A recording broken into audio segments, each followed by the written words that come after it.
Hello, நான் ராதா பேசுறேன். ராதா, நான் சாம்ராஜ் பேசுறேன். சொல்லுங்க சார். ராதா, நான் ஒரு ஆபத்துல இருக்கேன். நீங்க நான் காப்பாத்து. நிச்சயமா சார், உங்களுக்காக நான் எந்த உதவியும் செய்ய தயாரா இருக்கேன். சொல்லுங்க. தேங்க்யூ ராதா, நான் இப்ப வரேன்.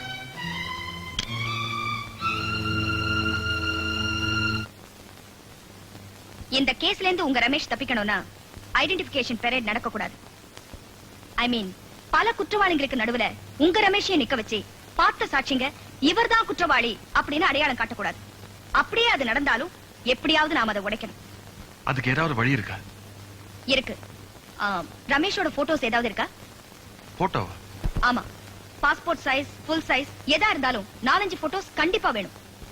எப்ப வேணும்? உடனே, 1 மணி நேரத்துக்குள்ள. நாளை பேப்பர் பிரிண்ட் ஆகிறதுக்குள்ள அந்த போட்டோஸ் எல்லாம் பத்திரிகை ஆபீஸ்க்கு போகணும்.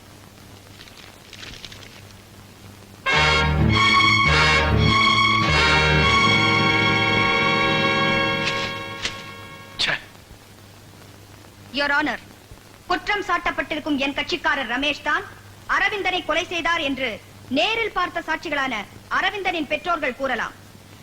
அதையே ஐவிட்னஸ் ஆக போலீசார் ஆதாரம் காட்டலாம். ஆனால் அவர்கள் நேரில் பார்த்தது என் கட்சிக்காரர் ரமேஷையே அல்ல. அது மட்டுமல்ல யுவர் ஆனர், இதோ இன்று காலை வெளிவந்த எல்லா பத்திரிகைகளிலும் அரவிந்தன் படுகொலை, குற்றவாளி பிடிபட்டான் என்று என் கட்சிக்காரரின் போட்டோவை குற்றவாளி என்று குறிப்பிட்டு போட்டிருக்கிறார்களே, அது எப்படி?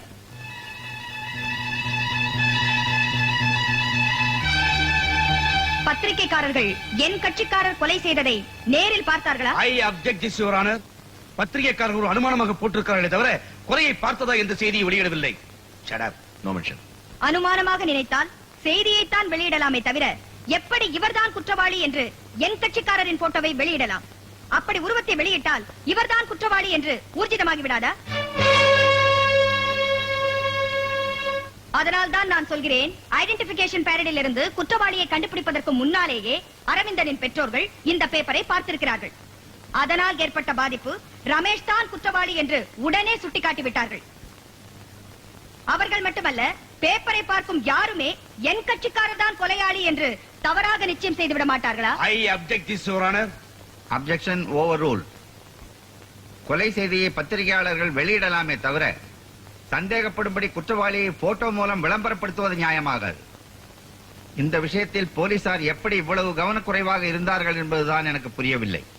அரசியல்வாதிகளின் சூழ்ச்சி, அதிகார வர்க்கம் செய்யும் கெடுபிடி, எப்படியாவது என் கட்சிக்காரரை கொலையாளி ஆக்கிவிட வேண்டும் என்ற ஒரே நோக்கத்துடன் போலீசையும் பத்திரிகையையும் அரசியல்வாதிகள் பயன்படுத்தி இருக்கிறார்கள். ஐ அப்ஜெக்ட் திஸ் யுவர் ஆனர். எந்த அரசியல்வாதிக்கும் இதில் சம்பந்தம் இல்லை என்பதை ஆணித்தரமாக கூறிக்கொள்ள விரும்புகிறேன். Objection your honour. Objection sustain. Your honour, இது கட்டாயம் அரசியல் பின்னணிதான். ஒரு தனி மனிதனுக்கு ஏற்பட்டுள்ள பதவி ஆசை, அதிகார வெறி, இவைகள்தான் நடந்து போன அரவிந்தன் கொலைக்கே மூல காரணம். கொலை செய்யப்பட்ட அரவிந்தனே ஒரு அரசியல்வாதியின் கையால் தான், கருவிதான். இந்த வழக்கில் இன்னும் ஆழமாக போனால் அரசியல்வாதிகளால் படித்த இளைஞர்கள் எப்படி பலியாடுகளாக ஆக்கப்படுகிறார்கள் என்று வெட்ட வெளிச்சமாகவும் திட்டவட்டமாகவும் என்னால் கூற முடியும். யுவர் ஆனர், ஒரு பாவமும் அறியாத என் கட்சிக்காரர் ரமேஷ் கொலை நடந்த நேரத்தில் குண்டர்களால் தாக்கப்பட்டு சிகிச்சை பெற்று வந்தார் என்பதுதான் உண்மை. படுகாயமடைந்த ரமேஷ் போலீஸ் கஸ்டடியில் மிகவும் கொடுமைப்படுத்தப்பட்டிருக்கிறார். அவருக்கு உடனடியாக சிகிச்சை அளிக்க வேண்டும். எனவே கனம் கோற்றார் அவர்கள் தயவு செய்து ரமேஷை ஜாமீனில் விடும்படி தாழ்மையுடன் கேட்டுக்கொள்கிறேன். That's all, Your Honor.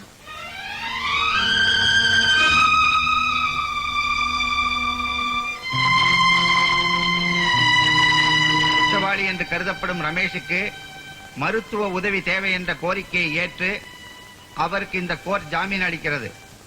சர்வேஸ்வரனுக்கு தோத்திரம். Well done, Radha. நெத்தியடி. Congratulations. Thank you, sir. நம்ம பேர் வக்கீலுங்கிற நினைப்புல கருப்பு கோட்டு போடுறாங்களே ஒழிய அறிவு சுத்தா என்ன மைக்க? நானும் அப்படித்தான் நினைக்கிறேன். இந்த கேஸ் ஆர்கியூ பண்றது ஒண்ணுதான், பண்ணாதது ஒண்ணுதான் அன்னைக்கு சொன்னீங்களே mister sorry. I am sorry. Radha ஜெயிச்சு கட்டிட்டாங்க பாத்தீங்களா? என்னுடைய மனமார்ந்த வாழ்த்துகள். இனிமே நமக்கு ராதா தான் அட்வொகேட். நம்ம கேஸ் எல்லாம் அவங்க தான் டீல் பண்ண போறாங்க. சார், நான் மாட்டேன் மட்டும் சொல்லிடுறேன். மிஸ்டர் சாரி, இன்னைக்கு ராதாக்கு உதவியா இருக்க. I jolly. நானா? Okay sir. ராதா, உங்களுக்காக நான் ஒரு சின்ன பார்ட்டி அரேஞ்ச் பண்ணிருக்கேன். நீங்க அவசியம் கலந்துக்க.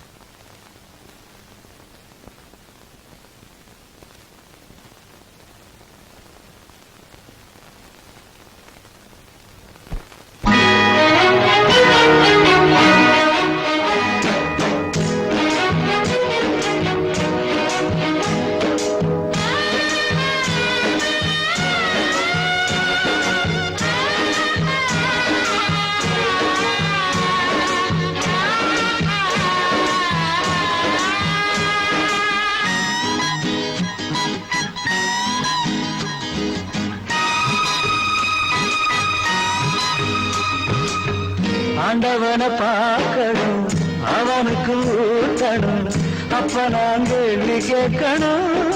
சர்வேசா தலையெழுத்தெந்த மொழியடா, ஓ தப்பிச் செல்ல என்ன வழியடா.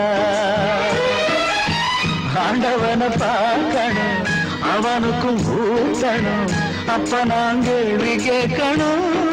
சர்வேசா தலையெழுத்தெந்த மொழியடா, ஓ தப்பிச் செல்ல என்ன வழியடா.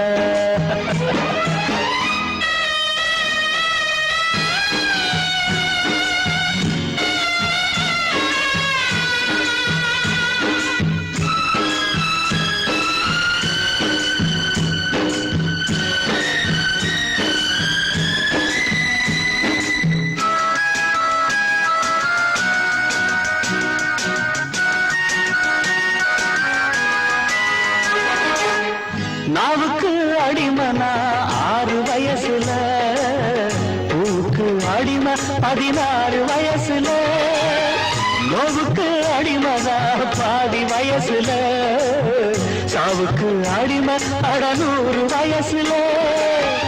அடிமகா பிறந்து விட்டோம், அத மட்டும்தான் மறந்து விட்டோம். அந்த பாசம் அன்பு கூட சரவாசம் தானடா. ஆண்டவனை பார்க்கணும், அவனுக்கு ஊக்கணும், அப்ப நான் கேள்வி கேட்கணும். சர்வேசா தலையெழுத்தெந்த மொழியடா, ஓ தப்பிச் செல்ல என்ன வழியடா.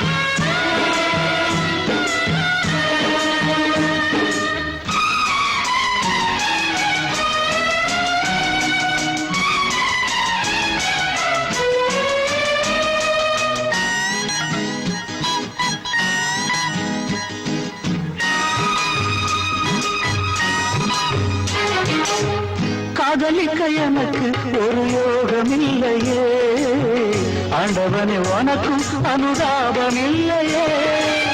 ராஜ்யமும் இருக்கு அதில் ராணி இல்லையே, காசு பணம் இருக்கு ஒரு காதல் இல்லையே. சொல்ல எனக்கு வழி இல்லையே, சொல்லி முடிக்க மொழி இல்லையே. அழுதாலும் தொழுதாலும் தெய்வம் பார்க்கவில்லையே. ஆண்டவனை பார்க்கணும், அவனுக்கு ஊதணும், அப்ப நான் கேள்வி கேட்கணும். சர்வசா தலையெழுத்தெந்த மொழியடாடே, தப்பிச் செல்ல என்ன வழியடா.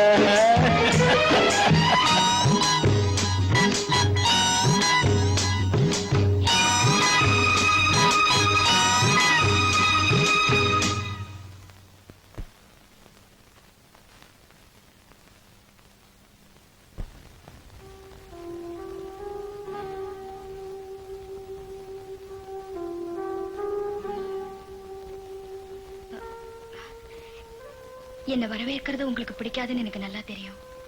ஆனா என்னால இங்க வராம இருக்க முடியல. ஒரு கடனை தீர்க்கத்தான் இந்த கேஸ்ல உங்களை எதிர்த்து நான் வாதாடினேன். உங்க மக அரவிந்த் இறந்து போனதுல எனக்கு ரொம்ப அனுதாபம் உண்டு. பெரியவங்க நீங்க தான் என்ன மன்னிக்கணும்.